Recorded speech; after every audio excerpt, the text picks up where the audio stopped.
Welcome to the Warren County Movie Podcast. Recorded live from Chica's house with your hosts, Jamila and Chris. So we're going to deviate slightly from the original plan, which was this episode to be a look at the Halloween timelines, I guess, and the comparison of the 1978 original to its altered timeline sequel of 2018. That's not going to happen in this episode. That will still happen, but we're still hammering out what we want to do with that. I think it's going to be, I think because we love especially the original so much, we don't want to rush that and get it wrong. Mm-hmm. How are you doing? I'm good. I'm very good. Very hot today. It is ridiculously hot. I've managed to burn myself and sunburn myself, and yeah. Yeah, you've been really on it today. It's a good thing when you're in lockdown to be able to get sunburn. It's impressive. So what we're going to do today is a series, or start the series that we've talked about a fair amount recently. Basically, we're dividing up the sort of things that we want to cover into a few different sort of series. One being comparing originals to remakes. That's coming up with many different films that we've got in mind, the horror genre. And to be honest with you, it's pretty much ripe for the pickings since the 2000s has been nothing but rehashes of old stuff. Yeah. This particular series that we're going to dive into is Hidden Gems. So we basically aren't claiming that we know about films that no one knows about. This isn't some kind of hipsterish crusade. This is just more a case of films that we are huge fans of that have been, well, whenever we've brought them up in conversation, no one's ever heard of them. Yeah, that's true. So there's going to be many of these. We're going to do 6 films in brief this evening. Yep. Just talk through recommendations of films that other people aren't aware of or maybe don't know about. Good stuff to hunt down, especially when you're at home looking for something to do. Some of these might be quite hard to find, but still definitely worth a look. I mean, we like a lot of unusual films. Yeah, we do, don't we? We do have quite a variety. You're very indiscriminate when it comes to watching films on Netflix. And so I go through weird phases where I watch anything. Yeah. And every so often through the shit heap that is the majority of cinema, you do tend to find some little hidden gems. Even if they're terrible, you can enjoy them. Yeah, there's actually quite a lot that are terrible that you can enjoy. I think that we picked up on a few of those previously. And then we're definitely going to be talking about those as we go through these podcasts. Yeah, I mean, I remember going back a few years when Sharknado was a thing. And I found the first 2 Sharknados, I guess, the first one especially, to just be funny. Like it was funny watching people put in that much effort with such a piece of shit production. And I think that when I've spoken to people about Sharknado or films like Sharknado, they tend to think that if you say that you enjoyed it, if you found it entertaining for whatever reason, they tend to think that you assume that it's high art. And actually it's just a case that it's a shit film that's funny to watch. Yeah. And like you said, there are I mean, especially horror movies, but there are bad films that are very entertaining. And I think you have to appreciate the fact that they entertained you for an hour or 2 hours, however long they were. Yeah, I mean, it could be like they were terrible because of budget or they were terrible because of acting or just a general... Usually the sci-fi movies hit that really hard. Yeah, I mean, well, the sci-fi movies didn't take a single possible thing. They just rope in Tiffany or Debbie Gibson. Oh, Debbie Gibson. She's your favourite. She is. We're going to have fun talking about her movies later. But not tonight. So tonight, I've got 3, you've got 3. We're going to talk through hidden gems, films that we've really enjoyed that whenever we bring them up, no one else seems to have seen. Yeah. If you have seen any of these, good for you. We don't care. Go back and rewatch them, or if you haven't watched them. Well, do you know what? It's just one of those things. Everyone's always got a bit of fucking smart ass feedback. Let's just enjoy it. We're making recommendations. Take them or leave them. Yeah, we don't consider ourselves to be fucking experts in anything. So, all right. I'll tell you what, I'm going to start. Okay. And then we've seen all of these films, both of us, haven't we? Yes, we have. Yes. One of mine, I think you've only seen once and you couldn't even remember it, but you've definitely seen it. But yeah, I think one of the ones you're going to talk about, I remember who is in it and I remember a couple scenes from it and then that is it. Okay, perfect. So you'll be re-recommending it to me. I won't be throwing much over to you on that. So let's start off. So my first pick for a really, really cool kind of very cliche millennium turning angsty youth drama mixed in with some, well, the early stages of dubstep, I think in some cases with the soundtrack, is a movie called Newport South. And I don't know how I found this. It's one of those really weird sort of films that you've absorbed through osmosis and you can't really remember. I think if I remember, because we watched it a long, long time ago, I'm sure you said you found it when it was on Sky Movies, or we had cable at some point. So it would have been that way. Quite possibly. I don't remember the first time I watched it, but I do remember really enjoying it. And I remember enough of it when I remembered it the first time to try and introduce you to it that I must have watched it a few times. So probably Sky Movies would make sense. So it's directed by a guy called Kyle Cooper. I meant to Google what else he's directed, but honestly, I couldn't give a shit. Fuck's sake. So there was one reason for definite that I think that this would have failed to grab any attention. I do think, considering some of the films that were out at the time, this one's pretty cool. This came out 4 days before 9/11.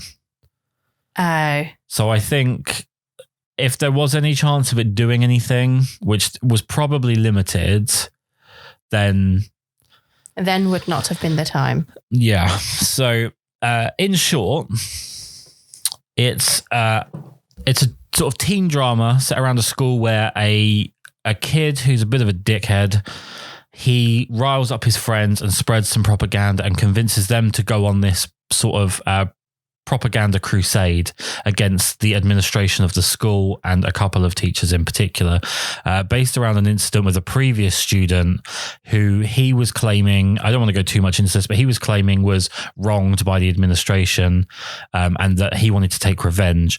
And as the film unfolds, you find out more and more that it's about the desperation of the lead character to make something happen, as opposed to there having ever been something to prod at.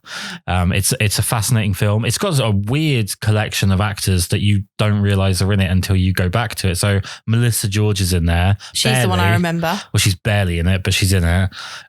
Michael Shannon, who was absolutely brilliant in Nocturnal Animals as the cop, and he's in Shape of Water as the bad guy.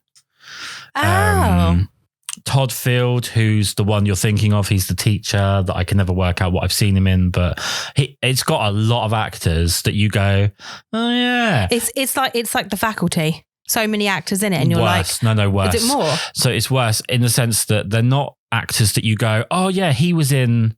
The ones you go, oh yeah, that guy. He's from somewhere. And that other one who looks a bit like, the guy, like there's you don't really know these, other than Melissa George, who now seems to have fallen by the wayside in terms of her sort of popularity. Going back about 10 years, she was in everything. She was going to be James Bond at one fucking point.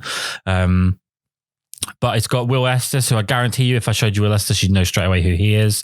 And the protagonist is played by Blake Shields, who was in a few things, but nothing. My name rings a bell. Yeah, he's got one of those standard Yank, like, he's a pretty decent wide receiver or a quarterback. Like, it's just a standard Yank name, right? It does have a bit of a football name to it. I don't know if he's related to Brooke Shields. I feel like I should have Googled that. You did shit research. Do you know what I really did? For this particular film I did, but it was also hard to find anything.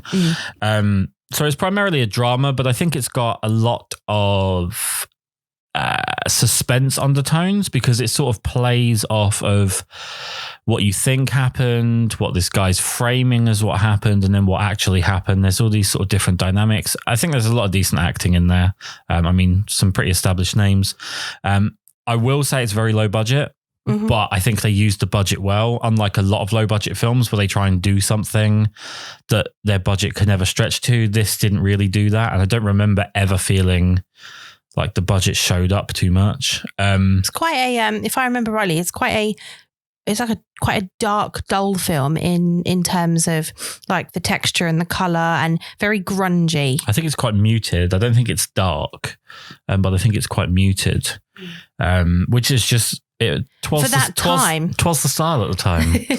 I think it's really charming as a drama, because it doesn't glorify the youth being dickheads, which is quite common for films around then. Like the rebellious kid was always the one that, you know, was turned out to be the good guy because the administration really was bad, and it kind of flips that trope on its head.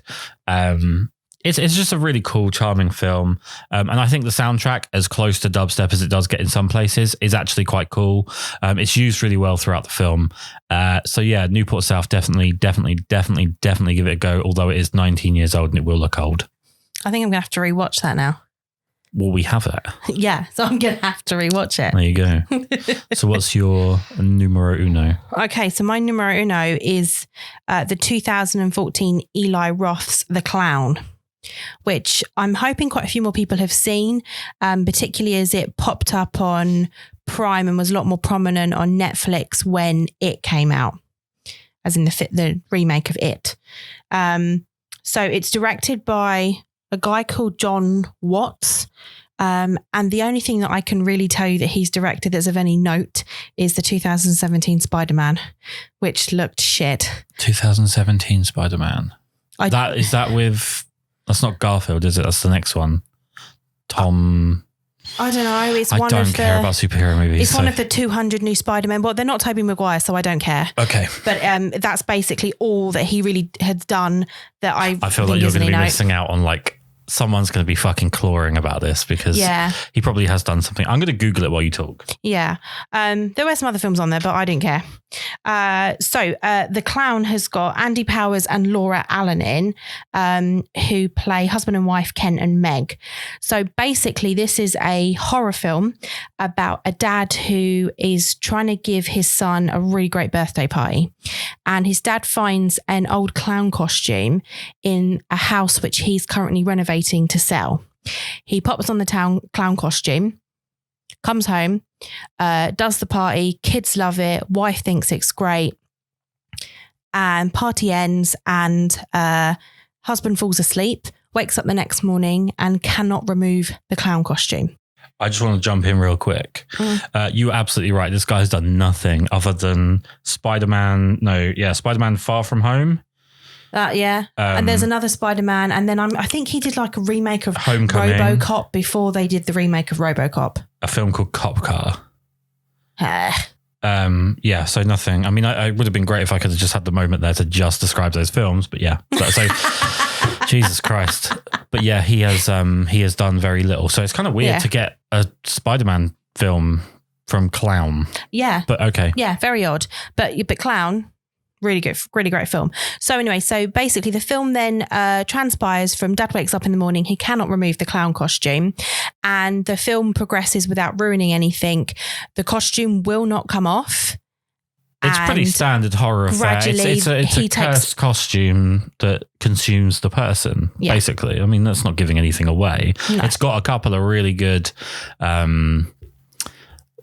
they didn't shy away from certain things that a lot of films don't include. Yeah, there's a lot of hate on the internet for this film. No, you completely missed my point. I'm saying that this film showed things that other horror films would skirt round. Yes, and what I'm saying is those things that they skirt round, right? There are reviews there's anger and comments. about that? Yeah. Is it really? Yeah. Oh, fuck's sake. Yeah. Horror is a really weird genre. It is, isn't it? It's a fucking horror film and people get pissy about horror. Yeah, exactly. So yeah, basically that's the gist of the story. I don't want to ruin anything else for you. It is one of the best clown movies. I think called Clown. Yeah, called Clown, funny enough. It is also one of the best movies that has clowns in it or that it's based on. I think first and foremost, the special effects, the prosthetics, the makeup was really, really good.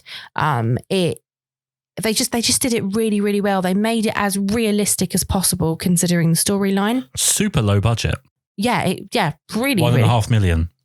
That's nuts. Yeah, it is. But really, really good film.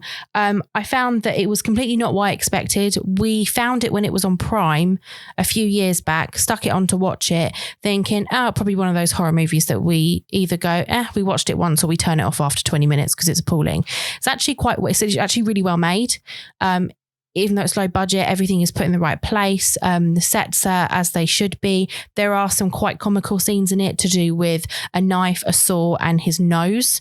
Yep. And the dog, which are really quite funny. And it also touches upon a couple subjects that a lot of people dislike, and they wouldn't often show in movies, relating back to your point. Yeah. But I can't say that what it is without giving it away. But it is a really decent horror movie. Well, there's violence against kids. Yeah. That covers it. And but, for some people, that's just super uncomfortable for them. Which and is stuff. fine. That's fine. But yeah, there's violence against kids. But it is a really, really good horror movie. It's just really well made. And for an Eli Roth movie, I agree with some of the reviews that it's not as gory as a lot of Eli Roth movies. Mm-hmm. He's definitely a lot tamer, but it works really, really well. I think it's well directed. It's well cast. I like Laura Allen. She was also in Severance. Yes. Yeah. Oh, yeah, of course she was. Yeah. That's a very cool hidden gem. We'll have to bring that one we'll back. definitely talk about that one. So many jokes from that film. So that's my recommendation. I think if you like a good horror movie, if you like clowns, if you're scared of it's got Peter clowns. Stormare in it, who was in like Prison Break. Yes. Yeah, okay. It's actually pretty decent, like cast-wise. It is, yeah. Yeah, it's really well done. And I think if they'd have put in like A-list actors, like the big Hollywood names, this film would have not been what it was. I just think it's really, really well done. So if you like horror movies, if you like or don't like clowns, I think you should watch it. I think it's a really good, really, really good film to sit and watch. So that's my first hidden gem. Cool. Back to me, I guess. Back to you. Okay, so my next one, to move away from horror but to mock it, is basically the film that came before Scary Movie, but Scary Movie was technically released first by about 4 weeks, I think. A movie called Shriek, If You Know What I Did Last Friday the 13th. Very low budget version of Scary Movie, essentially, but has a very different take on a lot of the comedy. Tiffany Thiessen, who was in Saved by the Bell.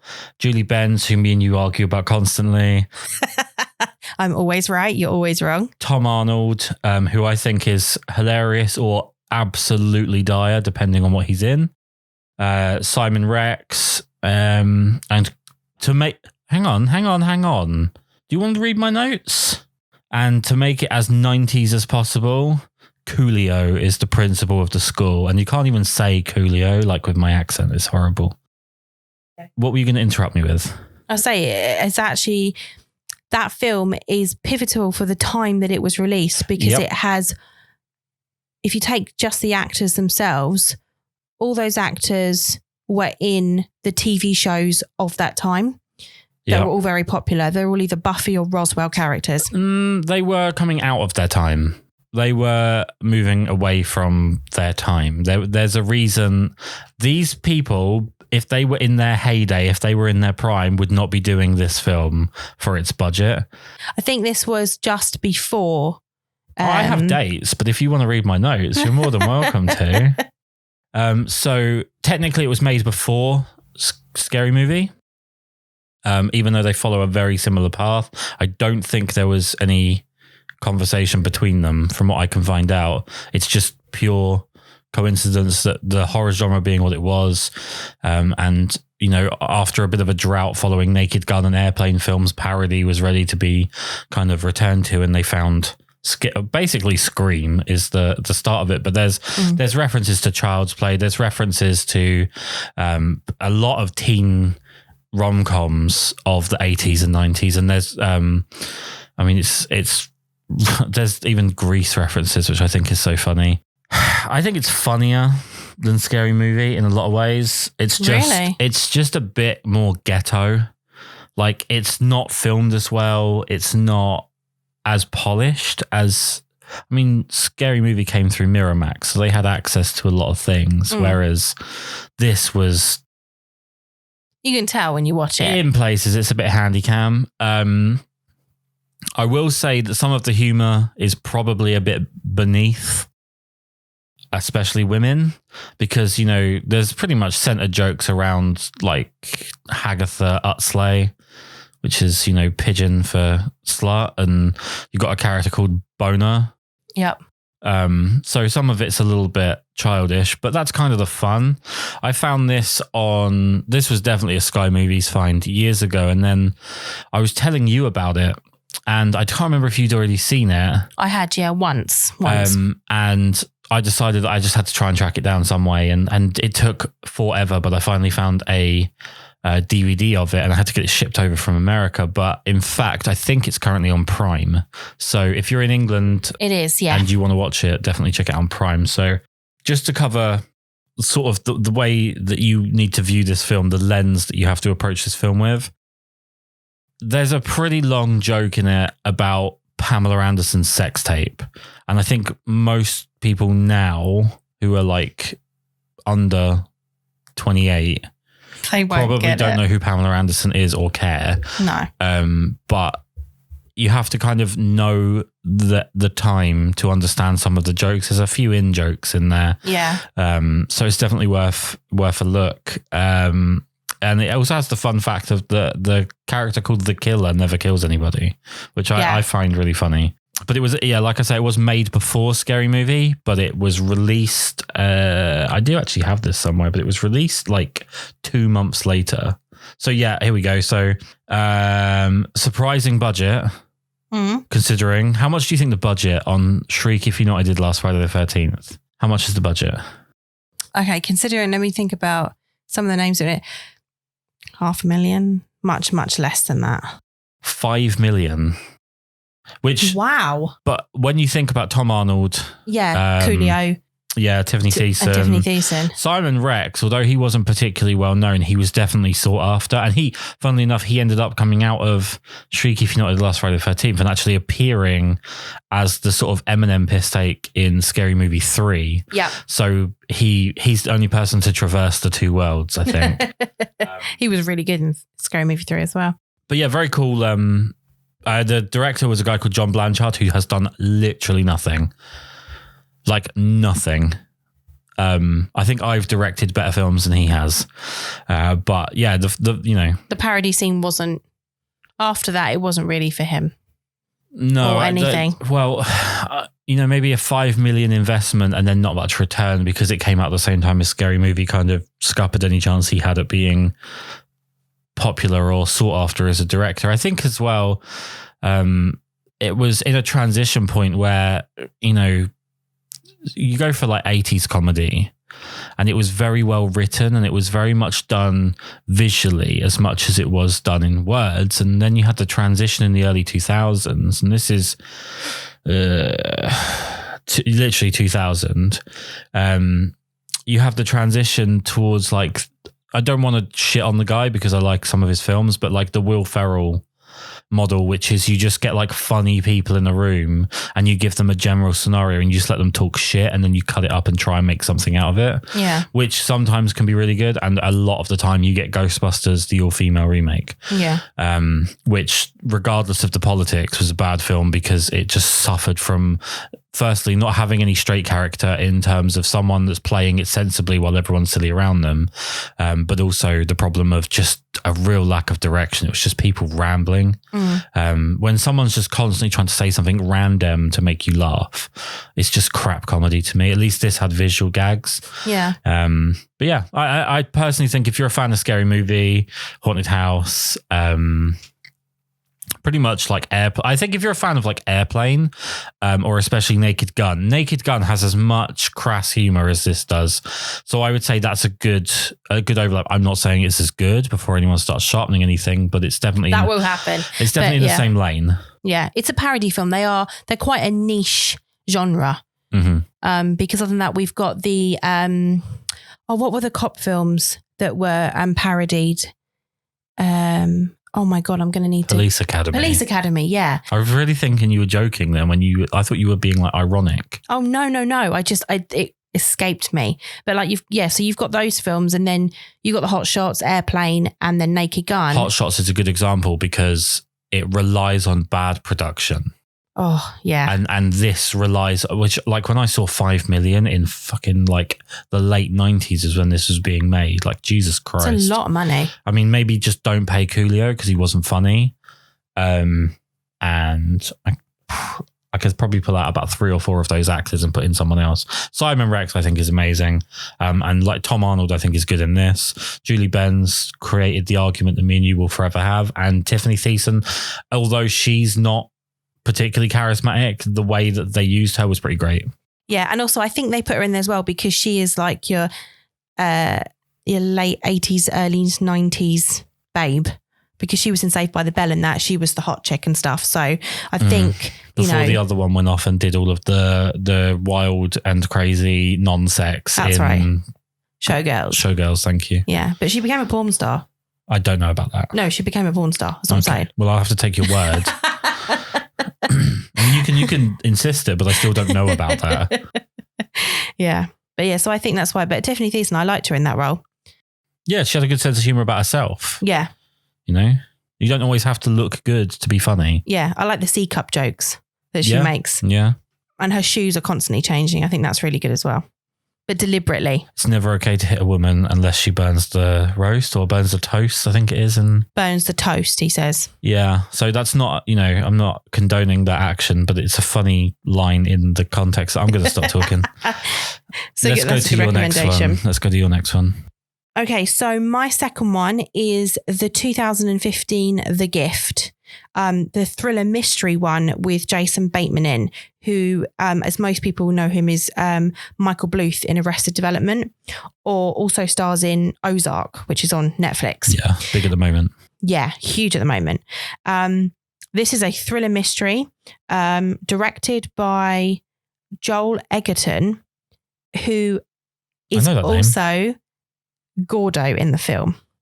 So that really? Yeah. Because I had to double take when I checked this. Yeah, he's also Gordo in the film. I'll get to Gordo in a second.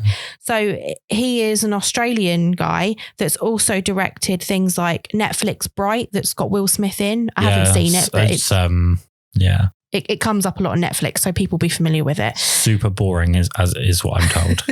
Yeah. Either directed or acted in it, one of them. And the same for that Red Sparrow film that's got Jennifer Lawrence in. Oh, the one where she gets naked and that's all anyone could talk about. Yeah, something like that. So he's also associated with that film as well. But those are just 2 films that popped up that he'd also been in. But yeah, so he actually directed The Gift. So The Gift is a film about a couple called Simon and Robin. Simon is played by Jason Bateman. They move from the city over to the suburbs. Very successful couple, big business people, lots of money and everything. They move to the suburbs for a slightly quieter life. And whilst they're shopping for their home renovations, they bump into Gordo, who is a longtime friend of Simon's way back when they were at school. Mm-hmm. They exchanged pleasantries towards each other and they go their separate ways. Then what happens is Gordo shows up at their house, and then gifts start showing up throughout the rest of the film. Now, this is one of those films where I really don't want to say a lot, but it is... Well, I was getting a bit worried there at how much plot you were going to give away. No. To the build up to, you got to go watch it. Yeah, so it's a film about a series of gifts that show up with the couple. Well, he basically... It's like the ultimate person that overstays their welcome. Awkwardness. That everyone feels... It's just quite cool because it's an untapped potential in a lot of cases because there's a lot of attempting to be polite and there's an obvious subtext that you do get to later on in the film, but it's just cool to have, do you know what a lot of comedy does it? A lot of comedy does it. A lot of anyone that likes X Factor, and I know that's a really weird tangent. It is, yeah. But anyone that likes X Factor or American Idol, any of that shite, they like it because they watch the first few episodes when the complete TikToks go on it and they don't know how to sing. They've got like really bizarre personalities. They're aggressive. Or basically the people that embarrass themselves. And it's that awkward embarrassment when someone's taking themselves seriously and then they overstay their welcome. The Office, the American version especially. I mean, the English version, I think is better before I get stabbed for it. But the American version is pretty much directly constantly using awkward situations, awkward silence as the as the catalyst for all of the humor. So it works for comedy, but I think it also works in this case for just an uncomfortable feeling throughout the film. Yeah, I really, really love this film. It's got quite a few good twists and turns in it. You become very involved with the characters. It's a great thriller. It's very creepy in places. And you can, in parts, you relate to the characters. And also in parts, you get really annoyed with certain things that people do. But what they do helps along the storyline, but you're sitting there screaming at the TV like, no, do this, or why didn't you do that? It was just one of those films that it really surprised me. It had the same name as about 100 other different films, The Gift, that came out within the same time frame. And you know what? Every time we bring this up, every single time we bring this up to anybody, they think it's that Cameron Diaz film. Oh, yeah. Was it called The Gift? The Gift, yeah. That was a piece of shit. And there's also, don't watch that, as a piece of shit. Do you know, I remember, funny story. I remember when we watched that, we watched it in Littlehampton and we watched the Cameron Diaz, I suppose like The Button, not The Gift, but whatever. That Cameron Diaz film where the guy turns up with the messed up face that no one ever brings up. Yeah. And he's got the thing and it's like, if you push this button, someone else in the world dies. You won't know who it is. But if you don't push it, someone else could push it and it becomes you. I can't even, I could not even care less. But we watched that and The Hangover. And we both said afterwards that The Hangover was the better film. And I can't stand films like The Hangover. And even I enjoyed that more than that Cameron Diaz film. So that says something for how bad that was. Yeah, that was crap. It's weird this film didn't get as much attention because it's really well made. It's got a great story. It almost feels like it should go viral in the story. It had a 5 million budget and it made 5.6 million, I think it was, at the box office. Which is bad. Yeah, which is not fantastic. But lots of the reviews on this film are really good. Like lots of people have spoken quite highly of it. I don't bother reading the stuff on Rotten Tomatoes and the stupid scores and stuff they give because that's just wankholes making up scores. But Jesus I don't care. Shoot me. That's my opinion. I can say what I like. But I think that this film is... it's just a really good, creepy film to watch. And I would definitely recommend, sit there and recommend that if you like a good thriller, sit there and watch it. If you like something with a little bit of mystery and where you're kind of guessing and trying to work out what's going to happen, this is probably one of those films to sit and watch. So The Gift, the 2015 version with Jason Bateman in, definitely recommended that you sit and watch it. Well, I think Jason Bateman's brilliant in it and he goes against type. In this film, which is cool. I always like that because it always just kind of stirs you a little bit more when you're watching it. It does rely on one thing that bugs me, which is the husband and wife that never just communicate. Yeah. There's a few occasions where it's like if they just communicated with each other, this has been so much simpler. And I know that's the crux of the film, but there are some cases, maybe this isn't one of them, but there are some films where I just get so irate because it's like any normal couple would have just had one conversation and this film would have ended 25 minutes ago. Yeah. But it's fantastic. On your note about Rotten Tomatoes. On your note about Rotten Tomatoes, there's a South Park episode, which you haven't watched a lot of new South Park. I've barely watched any. But there's a more recent one than you've seen where Cartman is a Yelp reviewer for restaurants. And then everyone in the town becomes Yelp reviewers and they think that they're like important because they're like food critics when really they're just someone that goes online and talks shit about restaurants. And they basically bully restaurants into giving them what they want. And that's how I always feel with things like Rotten Tomatoes. Like I get like giving it a score maybe, but when people have the time to sit there and type up long, extensive reviews, maybe I'm being incredibly fucking ironic because we're sat here with microphones talking about films. Yeah, but I think the difference is that a lot of the other IMDb has got a lot of reviews on it, but they are reviews from just people that have sat and watched the film. So they're more honest reviews. I don't tend to bother with the reviews from actual film critics because I just find that they're just really, really harsh or they're overly complimentary rather than just be honest about the film. I'd much rather sit there. And I think that Rotten Tomatoes is similar in the respect that it's people that are specifically there to review films, and they're either really overly critical or, like I said, they're over complimentary. They're one or the other. They're never like, oh, this was a 6 out of 10. Yeah. Like and YMS. And just, okay, this is a really cheaply made film. The acting's bad, but it's a crack if you want 5 minutes to sit and enjoy something. You know, there's none of that. And that's why I don't really bother with those kind of reviews. Okay. So my last one, I didn't really want to go horror because I knew there's going to be horror, because a lot of hidden gems for us are horrors, especially because in the last 20 years, with the exception of like Paranormal Activity, the Insidious, Annabelle, Conjuring stuff, and one Halloween film, it's been fairly tough going for a horror film to get very big billing. There will be some exceptions, but it's been fairly tough. And when they do tend to get it, like Child's Play last year, got a little bit of hype where we are, at least. It probably wasn't one that we would choose as horror fans for, you know, that much attention. It's a funny film. It's a fun film. It's absolute bubblegum. There's no substance to it, but it got the attention. So, and it ends up where everyone says horror's just shit, and we have to deal with that all over again. So, I found this one on Netflix pretty soon after it went on there. It was when I was going through one of my phases of just watching anything on Netflix while I was doing other jobs, while I was editing or whatever I was doing. And the only reason I actually watched it was because the lead female, who is Sarah Paxton, I had to look this up because I knew I recognized her from somewhere. I know what I recognize her from, but I knew she'd done something more mainstream. The most mainstream thing she's done is that she was the mermaid in Aquamarine with JoJo and Emma Roberts. Oh, wow. So we're talking pretty prestigious here, but she is also a voice in SpongeBob SquarePants, which I think is pretty sweet.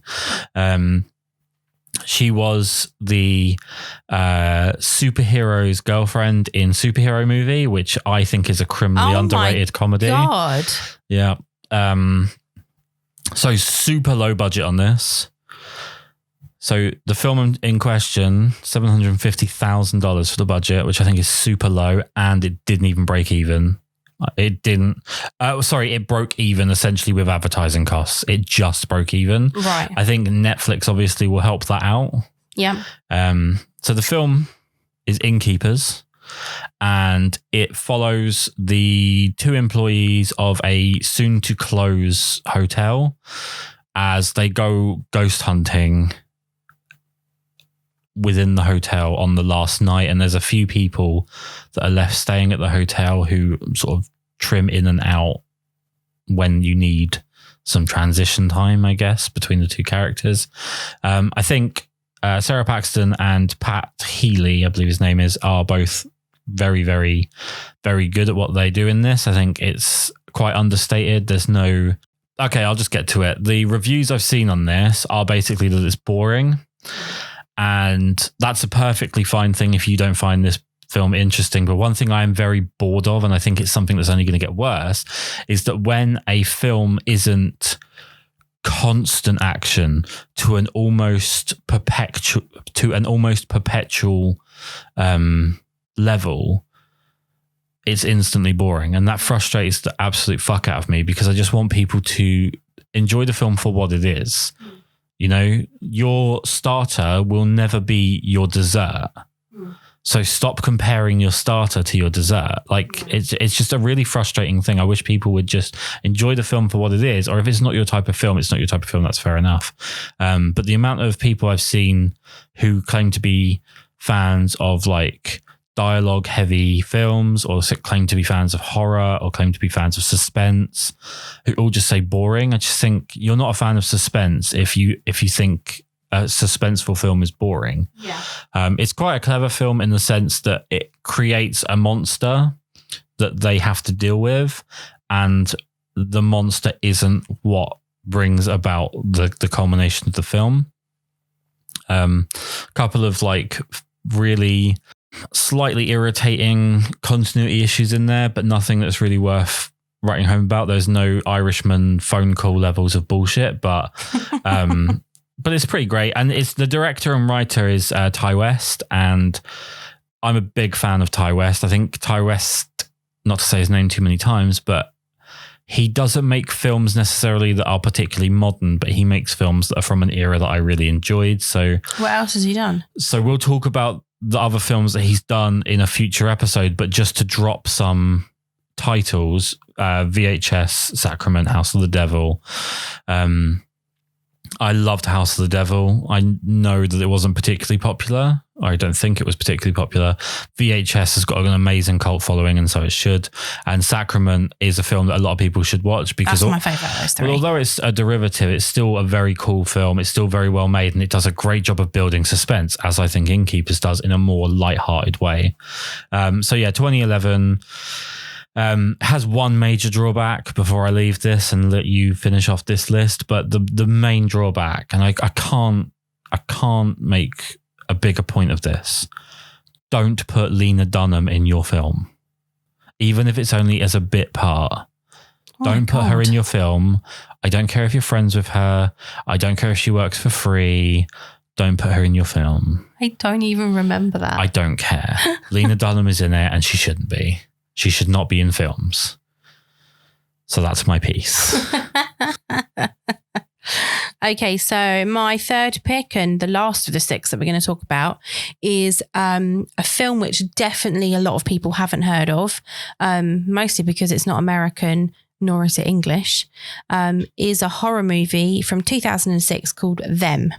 The directors are Xavier Palude and David Moreau. No one pronounces names the way you just did that. Yeah, no one. You always read them like it's a question when you're trying to pronounce them. Yeah, because is it right? So my apologies because I've definitely pronounced those names wrong. It is a French-Romanian film, hence the directors, a horror thriller set in Romania about a couple who have this beautiful isolated house out in the middle of the woods. They go home one night for the weekend.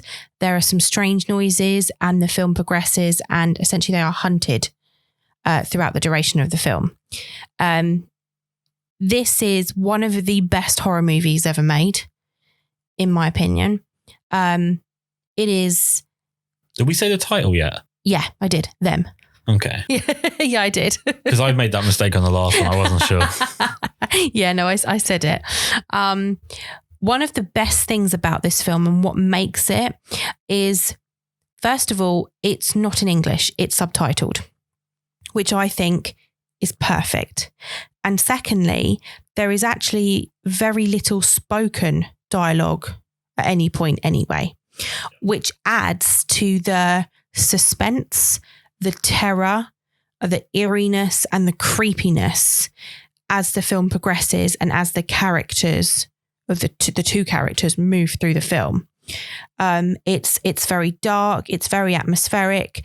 It being in 2006, mobile phones weren't massively popular in films back then. There is no mobile phones. There's no landline phones. They explain what happens to those phones during the film, which I love. It's just a fantastic film, and I would definitely put it on surround sound, because the noises that the characters are hearing, you can also hear those too, which I think is really good sound design. Yeah, really good, and really then makes you look around your house when you've finished.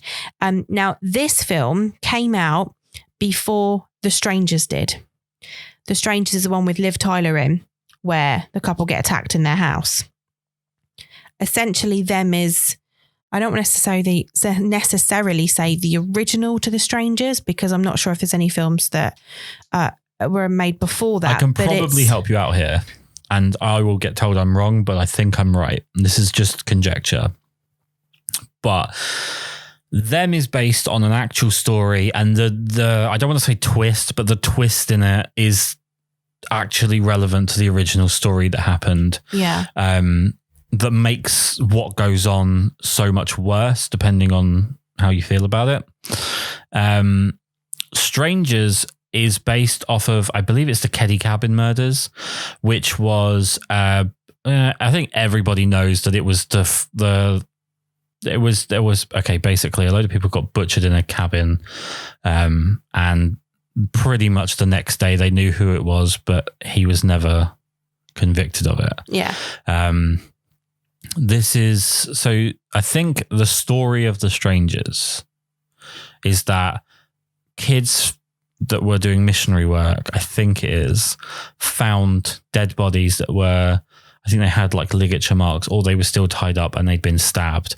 And then everything else in that film is just put in through artistic license. There isn't actually any, I don't want to say proof, but there isn't any absolute validity to what happens in The Strangers. Strangers is a premise that was taken. Strangers is the perfect example of when people say like based on a true story. Yeah. And it's like, that guy had legs. That's the link. Yeah, really loosely. I think Strangers has some really cool moments, although it does suffer from that was for the audience syndrome in a few places where you just wouldn't do certain things. Yeah. It suffers from way too much talking. Like I said, these type of films, they benefit from as little dialogue as possible. It's more about the other senses than it is about speaking. And The Strangers is literally non-stop fucking talking from beginning to end. And don't get me wrong, it's a fun film to sit and watch, but it doesn't even remotely compare to them. Them makes you feel how the characters felt. And I also think Strangers suffered pretty heavily. I don't want to be mean, but Scott Speedman and Liv Tyler to carry a dialogue heavy film. I mean, there's action in there, but Scott Speedman is, you like him and you are very bad at separating liking someone from them actually being good at what they do. No, this film I didn't enjoy him in, and there was no chemistry between them on set. Now, I'm not saying chemistry is in love chemistry, any kind of chemistry. There was nothing. They just didn't, like I said, they didn't click, which is the other part of the reason why that film just kind of fell on its ass. But if you're looking for something of that style of film, then find them. It is very difficult to find. Very, very difficult to find. You can't just type it into Google and it immediately come up, because it will bring up lots of other films that have that title in it. Or there's a 1954 film called Them with the old, old horror writing on the front covers of the posters and stuff like that. It's a good horror title. Yeah. Because it is quite discriminatory and it's inclusive of the audience as just not being one of them. Yeah. So it's quite a clever title. Yeah. I mean, it's incredibly broad, but it's a good title. I do believe you can find it on YouTube. I think when I was searching for it earlier, I'm sure there is view full film on YouTube. I could be wrong and I might have misread that. It might be for sale on YouTube. Yeah. So, yeah. But if you need to look for it, make sure you put in the year 2006, because that will help. What we'll do is on the YouTube of this podcast, I will put each film's IMDb link in the description so that they can then do their own research to find it. Yeah, that would be really good. And the other last thing to say on this film, it won Best Foreign Horror and Thriller in 2008 at the Golden Trailer Awards. I don't know what the Golden Trailer Awards are. Another fucking ceremony. But it won that. But yeah, really, really good film. I didn't really look up the directors to see what else they had made. But a really great horror movie. So if I can jump in, one of the things about this film that I think it had over Strangers is it followed a more classic horror structure. You had the establishing kill in the beginning. Yeah. That builds up the tension, sets out the framework for the reason you should be scared later on. And then you have the build up, the suspense, and the climax isn't positive. Which one thing that does bug me about some horror films is that everything just kind of works out rosy in the end. Yeah. And that's not always the best thing to do with horror. Yeah. Because sometimes that feeling of dread at the end of the film is what makes you want to come back and watch it again. Yeah. What makes it a favorite. I'll also say this might be one of the most plagiarized films in terms of Now, it might have not done anything revolutionary. I think it did a couple of things, but there are some pretty strong set pieces in this, which just happened to show up in a lot of films that followed it. The eye to the keyhole, the scene where the wife, I believe it is, goes up to the attic and is walking through the paint sheets. And it was actually the trailer for the film. That's my favourite part of the film. Yeah, and it was... it's definitely been plagiarized in quite a few cases. And I think especially Hollywood, or especially America in general, will see a foreign film and probably think it's ripe for the picking when it comes to just taking elements, because an American audience supposedly don't generally want to watch foreign films. So the perfect example of that is the Spanish REC, that became the American Quarantine. yeah. It is the perfect example of a European film that nailed its premise, did really well, and gathered a cult following of its own. And the Americans went, yeah. Yeah, they made a shit version of it. With no subtlety, no decent acting. No. So yeah, they do suffer with that a lot. And it's a shame, because it means that those films, like them and that, they don't get the notoriety that they deserve, and sort of the attention that they deserve as well. So it is, a bit of a shame. So in summation, the 6 films that we are suggesting for this particular video, the little hidden gems that hopefully we at least introduce you to one new film that you'll enjoy. Firstly is Newport South. Secondly is Shriek If You Know What I Did Last Friday the 13th. Thirdly is Innkeepers. Fourthly, we've got The Clown. Number 5 is The Gift. And number 6 is the 2006 Them. Very cool. Very cool. Do you actually remember when we saw Them? So we went to the cinema to watch Them, and there was a few dickheads in that cinema. I think there was a guy drunk having a row with his girlfriend. We were like... Okay, so if you're looking at the screen, we were back right. And I think back left, there was a guy having a row with his girlfriend very loudly. It was also packed. Yeah. And there were lots of people. There were a lot of people in there, because we got in there and me and you went, this is a fucking 18. Clearly they're not fucking 18. Yeah. Why are they in here? About 2 or 3 rows, weren't there? Yeah.